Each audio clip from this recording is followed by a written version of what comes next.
Alright, future millionaires, welcome back to another Millennial in Debt video. If you are new here, don't forget to hit that subscription button below and turn on the notification bell so you get that every single, what was that, Harry Potter? Every single time I upload a video. Today we're going to be talking about lifestyle creep and the acronym Henry. If you are unfamiliar with that acronym, that means you are not following me on Instagram.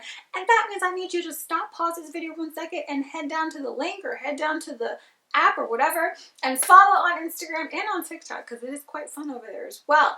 Back to our regularly scheduled program. The term Henry stands for high earning, not rich yet. And so a study just came out recently that millennials are falling deeply into this particular acronym because of several different things, but lifestyle creep is one.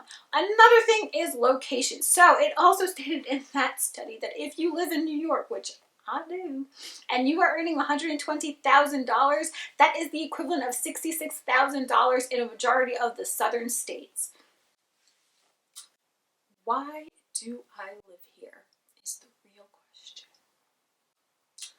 All right, enough self-pity on myself. Back to lifestyle creep. So what is lifestyle creep essentially? Lifestyle creep is when you start making extra money or more money than you are accustomed to currently living on, or whatever it is, you get a bonus, you get an increase in salary, and you inflate your lifestyle as well, right? And so I really wanted to come on and do this video and talk to you because if you did not see my last video, which it's a good one, it's emotional, you don't know that I am currently shifting from education into tech. So I am no longer a teacher, not a formal teacher anyway.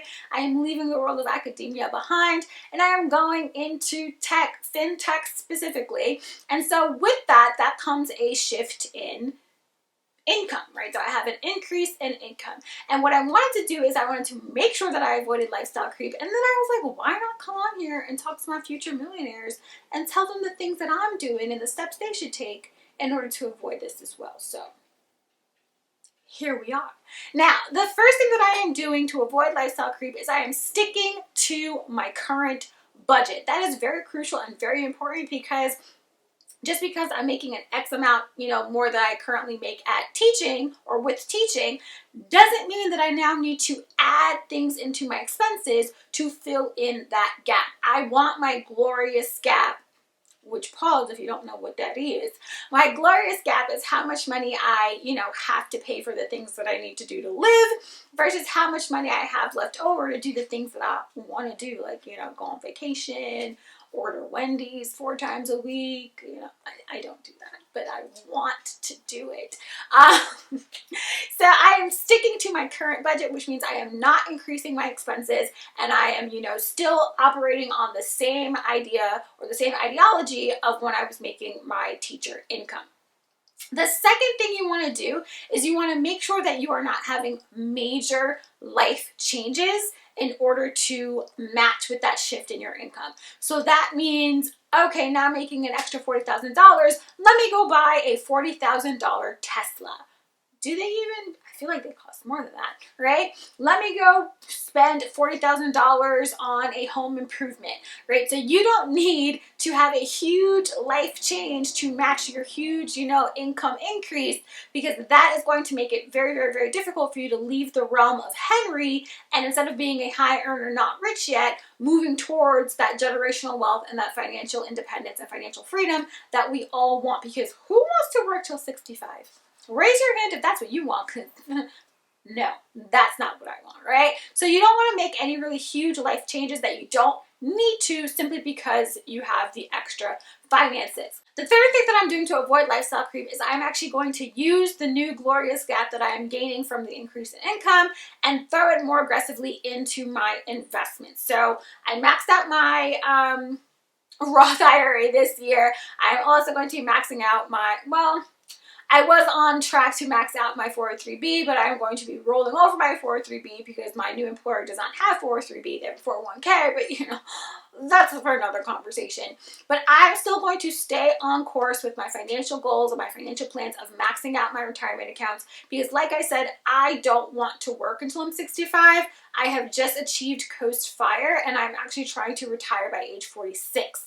So, got to keep that lifestyle creep down. The next thing that I'm going to be doing in order to avoid lifestyle creep is I'm going to be continuing to budget my spending goals and my spending money. So what does that mean and how is that different to sticking to my budget? Well, because I'll have, you know, a little bit of extra money at the end of the month, I'm not going to change the amount of money that I spend as fun money. So it's so important to keep fun money as a part of one of your, you know, like budget lines, bylines, guidelines, whatever it is, options. And so I have fun money already set into my budget. I love the fun that I'm able to have with that money. It's very rare on a month-to-month basis that I'm like, I wish I could spend some more money. You know, I do wish that, but it's never like I need to do it. And so I am going to continue to track my spending and continue to keep the same byline of fun money in my budget instead of adding to it simply because I can. Instead, I'm going to take that money after I've maxed out my retirement accounts and aggressively invest in my individual brokerages because, again, when I call y'all future millionaires, I mean it. And when I call myself a future millionaire, I mean it. All right. And so it's so crucial for me to pretty much stay the course of what I've already been doing. Now, does that mean that I'm not going to treat myself? I did. I treated myself one time and one time only. No singing, girl. They're not here for that. Okay, so I did buy myself a huge home appliance because I really hate going to the laundromat. So I did buy a new washer dryer that cost a pretty penny. Now that is still going to be a part of my budget. It's still going to make sure that I don't, you know, rely on credit cards. And so if you want to treat yourself, please feel free. You've earned the right to do so, but we don't want to be henwies forever. So it's really important that after you know, treated yourself and you paid down the balance of whatever that treat was, right? Vacation, home appliance, whatever, that we get back and stay the course because millionaire mindset, y'all, millionaire mindset. And that is all. I thank you for watching this video and I will catch you in the next one.